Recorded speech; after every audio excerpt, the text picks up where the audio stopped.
உள்ளாட்சி அரசு செய்தியால் இணைவோம். கோவை கொடிசியா வளாகத்தில் பால் பொருட்கள் சம்பந்தப்பட்ட கண்காட்சி 3 நாட்கள் நடைபெறுகிறது. இதனை தமிழக பால்வளத்துறை அமைச்சர் மனோ தங்கராஜ் தொடங்கி வைத்து பார்வையிட்டார்.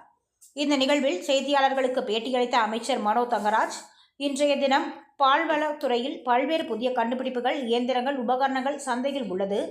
ஆனால் அது சாதாரண மக்களுக்கும் விவசாயிகளுக்கும் தெரிவதில்லை என கூறிய அவர், அவற்றை பற்றி தெரிந்து கொள்ள இந்த கண்காட்சி ஒரு வாய்ப்பு என்றும், இதனை விவசாயிகள், பால் சார்ந்த தொழில் செய்பவர்கள் பயன்படுத்திக் கொள்ள வேண்டும் என கேட்டுக்கொண்டார். ஜிஎஸ்டி வரி குறைந்த பிறகும் பல்வேறு தனியார் நிறுவனங்கள் அவர்களது பொருட்களின் விலையை குறைக்காமல் இருப்பது தொடர்பான கேள்விக்கு பதிலளித்த அவர், ஜிஎஸ்டி என்பதே ஒரு மோசடி. முதலில் பாலுக்கு ஜிஎஸ்டியே கிடையாது. அது அதிக பேருக்கு தெரிவதில்லை. பெரிய அரசியல் செய்பவர்களுக்கு கூட அந்த உண்மை தெரிவதில்லை என்றார். டாலர் விலை உயர்வும் பெட்ரோல் டீசல் விலையும் தொழில்களை மறைமுகமாக பாதிக்கிறது. இதெல்லாம் மோடிக்கும் மத்திய நிதியமைச்சர் நிர்மலா சீதாராமன் எப்படி தெரியாமல் இருக்கிறது என்றார். தொழில்துறை என்பது ஜிஎஸ்டியை மட்டுமே சார்ந்தது அல்ல என தெரிவித்த அவர், டாலர் மதிப்பு, பெட்ரோல் டீசல் விலை உயர்வு இவை அனைத்தும் ஈடுகட்டுவது என்பது பெரிய விஷயம் என தெரிவித்தார்.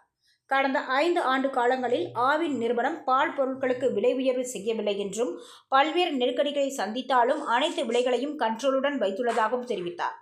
இந்த துறையில் விவசாயிகளை ஊக்குவிக்கும் வகையில் பல்வேறு மானியங்கள், கடனுதவிகள் வழங்கப்படுவதாகவும், தொழில்நுட்பங்கள் சார்ந்து ஆவின் நிறுவனத்தை நகர்த்தி செல்வதாகவும், ஆவின் வரலாற்றிலேயே முதன் முறையாக விவசாயிகள் துவங்கி உயர்மட்ட அதிகாரிகள் வரை ஒவ்வொருவருக்கும் பயிற்சிகள் வழங்கப்பட்டு வருவதாக கூறினார். மேலும் பால்வளத்துறையில் ஆவினின் டேமேஜ்கள் தற்பொழுது குறைந்து விட்டதாகவும் குறிப்பிட்டார். அரசியல் தொடர்பான கேள்விக்கு தனியாக செய்தியாளர்களை சந்தித்தார்.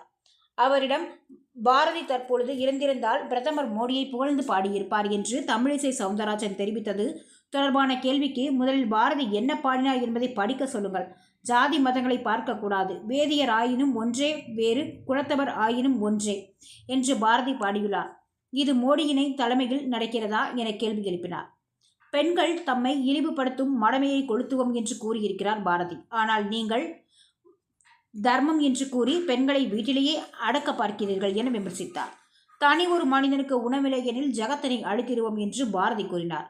ஆனால் இந்த கொடுமைகளை எல்லாம் பாரதி பார்த்தால் பாரதியை அழுது விடுவார். இவர்களை பாராட்டவும் மாட்டார், பாடவும் மாட்டார் என்றார். மேலும் இவர்கள் பாஜக என்ன செய்ய வேண்டும் என்று பாரதி ஏற்கனவே பாடி வைத்துள்ளார். முதலில் அவற்றையெல்லாம் தமிழிசை போன்றவர்கள் படித்து மோடியிடம் சொல்ல வேண்டும்.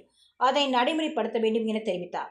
மத வேறுபாடு என்ற மடமையை கொளுத்த வேண்டும் என்று பாரதி பாடியுள்ளார் என்றும், பாஜக என்றால் பொய், பொய் என்றால் பாஜக அவர்கள் ஒரு பொய் மூட்டையை உருட்டி விட்டு விட்டார்கள்.